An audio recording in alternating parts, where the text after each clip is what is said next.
L'impôt sur la fortune immobilière, l'IFI, se calcule sur la valeur nette du patrimoine, c'est-à-dire après déduction de certaines dettes. Les dettes déductibles à l'IFI, les dettes admises en déduction. Les dettes pouvant être déduites de l'impôt sur la fortune immobilière doivent remplir 3 critères. Elles doivent exister au 1er janvier de l'année d'imposition.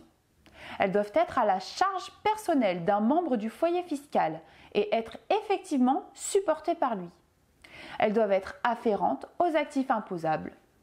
Les dettes déductibles sont notamment les dépenses relatives à l'acquisition d'un bien, à son amélioration, à sa reconstruction, son agrandissement, à l'entretien du bien ou bien au paiement des impôts le concernant. À titre d'exemple, on retrouve en déduction la taxe foncière, la taxe sur les logements vacants, les dettes contractées pour le financement des travaux ou bien l'IFI théorique. S'agissant des dettes afférentes à la résidence principale, elles sont déductibles pour leur montant total, mais sans pouvoir excéder la valeur imposable de la résidence principale, soit 70% de la valeur vénale de ce bien. Les dettes non déductibles.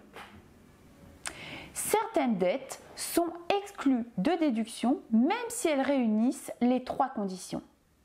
Il s'agit notamment des dettes se rapportant à l'acquisition d'un bien exonéré d'IFI ou en cas d'IFI partiel, les bois et forêts par exemple. Dans ce cas, la dette est déductible uniquement à concurrence de la fraction taxable de la valeur du bien.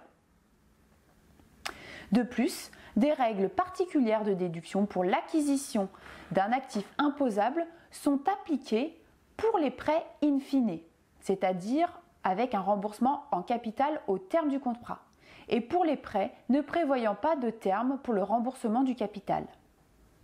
Les prêts familiaux peuvent le plus souvent ne pas donner lieu à déduction également.